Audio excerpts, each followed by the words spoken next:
Ilman, datang juga kamu. Iya, sorry ya, telat. Udah aku siapin nih bahan-bahan bikin layangan. Mana? Nih. Ini kamu potongnya jadi 4 bagian nih. Yang dua 42 cm, yang dua lagi menjadi 48 cm. Oke.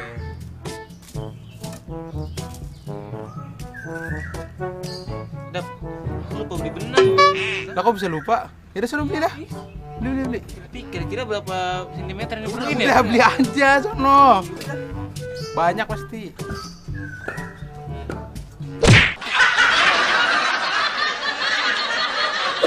Halo sahabat edukasi, bagaimana? Kapan terakhir kali kalian main layang-layang? Atau membuat layang-layang sendiri gitu?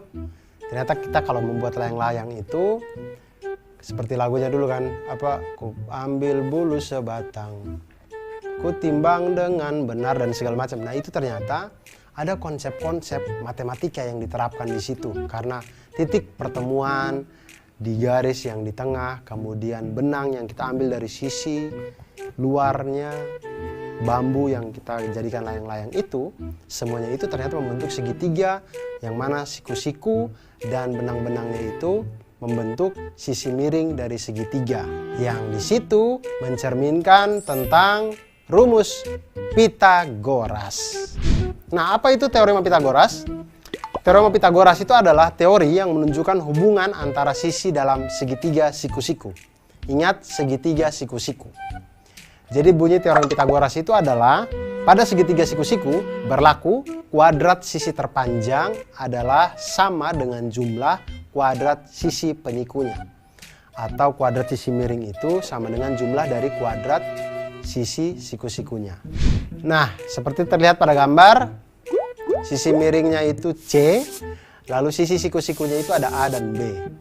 Maka sesuai dengan rumus Pitagoras, didapatkan bahwa C kuadrat sama dengan A kuadrat ditambah dengan B kuadrat. Atau C sama dengan akar dari A kuadrat ditambah dengan B kuadrat.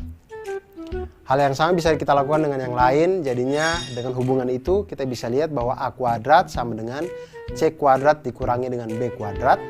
Atau A sama dengan akar dari C kuadrat dikurangi dengan B kuadrat.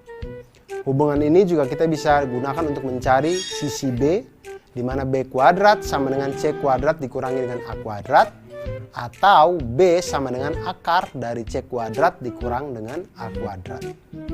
Nah, dengan menggunakan teorema Pitagoras, kita dapat menentukan panjang sebuah sisi pada segitiga siku-siku jika panjang dua sisi yang lainnya diketahui, atau kita bisa menentukan panjang sisi yang lain ketika dua panjang sisi yang lainnya diketahui.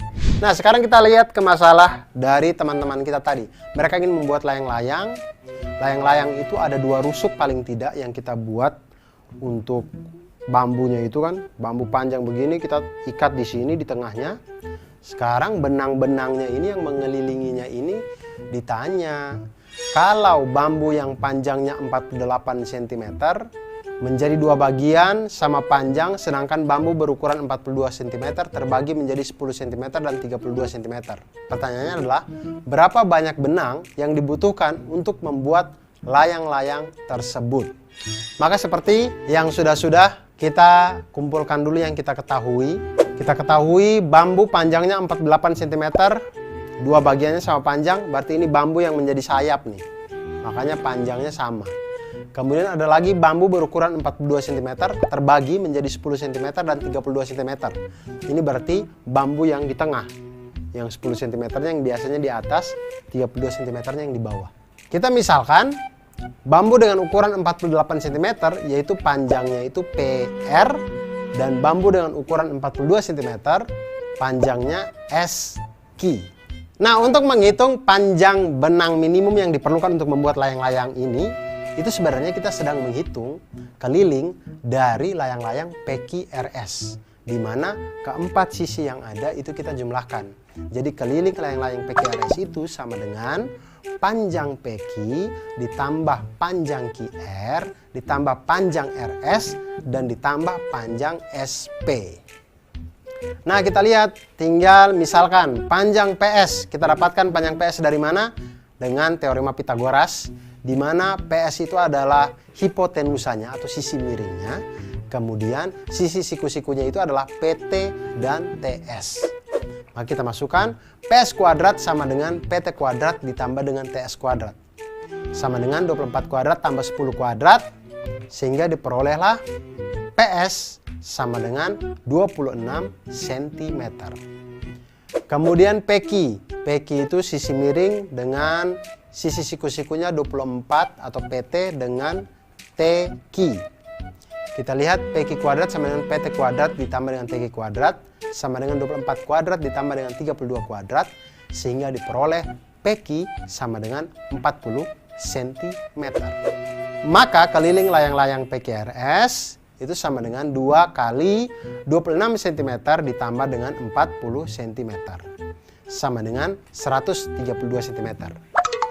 Jadi banyaknya atau panjang minimum benang yang kita butuhkan untuk membuat layang-layang PQRS adalah 132 cm. Nah sahabat edukasi, itu tadi pengawalan tentang Pitagoras. Ternyata dari Pitagoras kita bisa menghitung atau kita bisa mengetahui hubungan antar sisi-sisi di dalam sebuah segitiga siku-siku.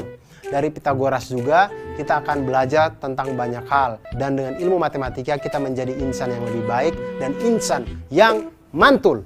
Manfaat betul.